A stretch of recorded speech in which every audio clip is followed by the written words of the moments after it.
Welcome back in. Was Tony Hartmann, Alder District 4. Tony, what do you think of the show so far? Hey, I think this is fantastic, guys. I'm really psyched, and you guys are professional, glib, and fun. You keep it rolling. You can replace either one of us if you want to. Preston and I are always open for, changing it up. Well, I tend to be for progressive things, but you guys are definitely not boring. Well, thank you. We appreciate it. So, Tony, what we've been doing is trying to bring on alders from all the different districts, get to know you guys, and get some information out there about you. So, first off, and you have to correct me if I'm wrong on this, but is this your first time on the council? It is first termer. So tell us, how's it been so far? I mean, obviously, we're gonna keep the politics to minimal, but Right. how's it been, being on council and being part of the city here? We have to say, the first 6 months or so, everybody kept coming up going, oh, geez, it seems contentious. And I was having fun. I was enjoying it really right up until about budget time. Then it got serious, and I thought we had done a pretty good job with the first go around, but we happened to have a second go around, which did not please me. And I have to say, after that, I was a little jaded.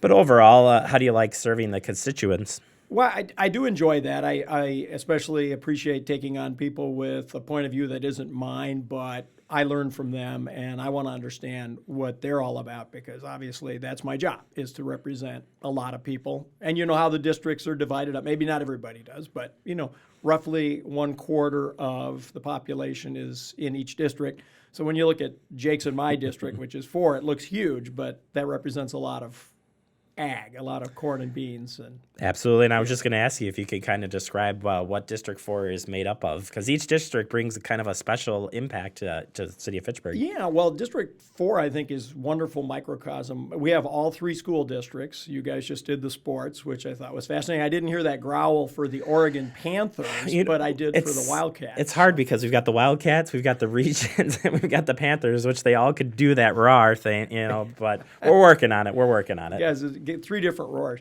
Well, and so we also lately have been doing a lot. I also sit on the Ag and Rural Affairs Committee, and we're a subcommittee of planning, but a wonderful group of a mix of farmers and people who are landowners and involved stakeholders.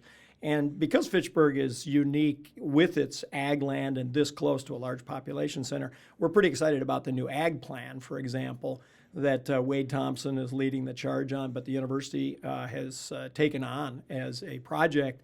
So far, doing a great job. Our next meeting is coming up the 19th of January, and I think at that meeting, the students are going to be making a presentation that's open to the public, so we look forward to having people there.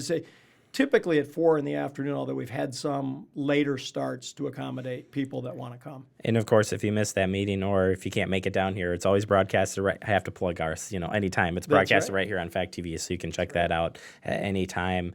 And that egg plan started with the public input meeting with the farmers. Did you guys get a lot of great input for the plan and whatnot? Fantastic. I've never seen that many landowners or Fitchburg farmers in one place at one time. Unfortunately, they divided it up into 2 groups, and I wanted to be in both groups. But I think there was good input, especially one of the things that we're working on right now is the Fitchburg agricultural route. Nickname is the FAR, but that's the ability to ride your bike right down the Southwest Bike Trail. It's an offshoot, it's a spoke of the Capital City Trail. And now we've got new placards out there across from the Vroman farm, originally Van Vroman, I found out, Dutch settlers #2 farm in Fitchburg. And there's another one next to the O'Brien Dairy, and another going down further. If you've ridden almost to the south end, you see the placard about the original Fitchburg train station, which is almost all the way down to M. But some good work going on there, and the whole idea is to bring attention to Fitchburg agriculture, its heritage and roots, but most importantly, where we might be going with that and why it's so important to have good ag land be in production rather than in concrete and mortar. Agreed, and I think that's what makes Fitchburg unique is you can be within the city, and then in a split you're out, and there's great farmland, great, that truly makes Fitchburg something else. So certainly appreciate that. Anything coming up in your district? Anything that we can help you promote? Well, what isn't happening in your district? yeah, right? really everything is. I mean, we have the new North Stoner Prairie neighborhood happening, and that's right at Seminole Road in Lacey, for those of you who are wondering. And it's both sides of Seminole on the north side, although there's more action with houses and townhomes going up on the northeast corner there, next to the schools.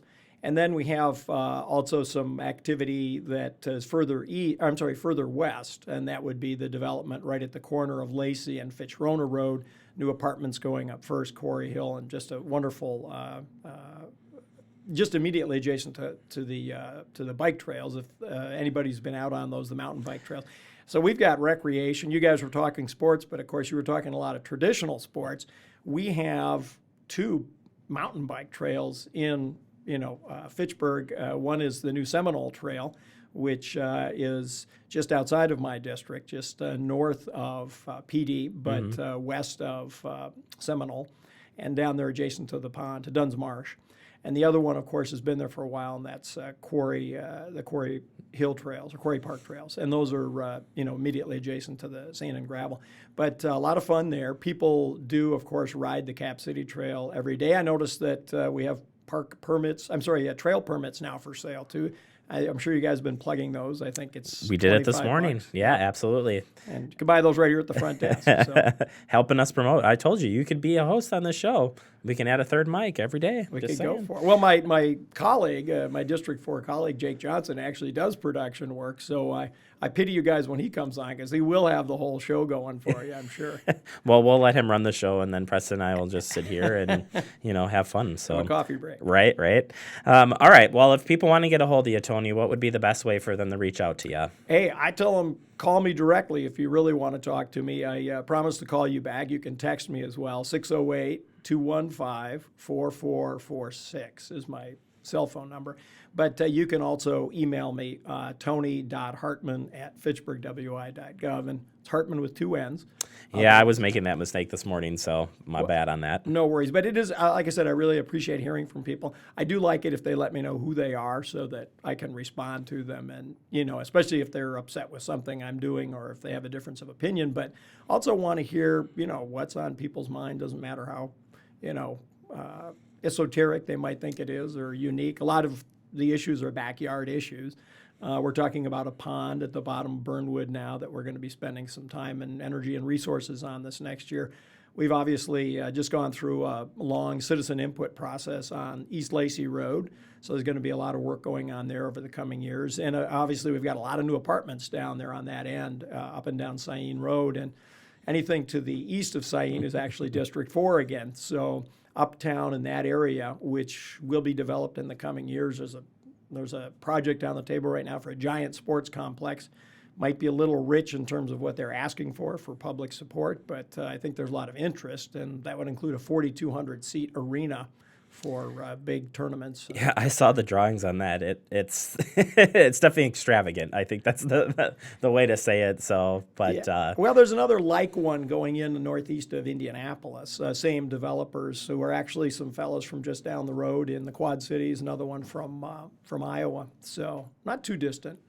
So you can check it out then, right? Yeah. Road trip? Yeah, there you go. All right, Tony, we appreciate taking the time. We'll get you back on the show down the road and keep us informed on anything that's happening in your district, please. I'm saying go out and ski now. This is the best skiing of the year. I was out in the middle of the night last night, had a tree down, but it was a lot of fun. My dog loved it, and today is just almost perfect. So it is, yeah. We said earlier it's time to get out on the trails, and there's a lot of events now that will kick off for wintertime. Well, and Dan Larson down at the Nine Springs golf course is now grooming trails, so he's really inviting people to come down and do some cross-country skiing there. And of course, this is plenty of snow for that. May not be enough for snowmobiling, but hey, it's much healthier to go out and skinny ski. Hey, absolutely. All right, Tony, thank you so much, and we'll catch up with you soon. All right, stay tuned. We'll be right back. It's Talking Fitchburg.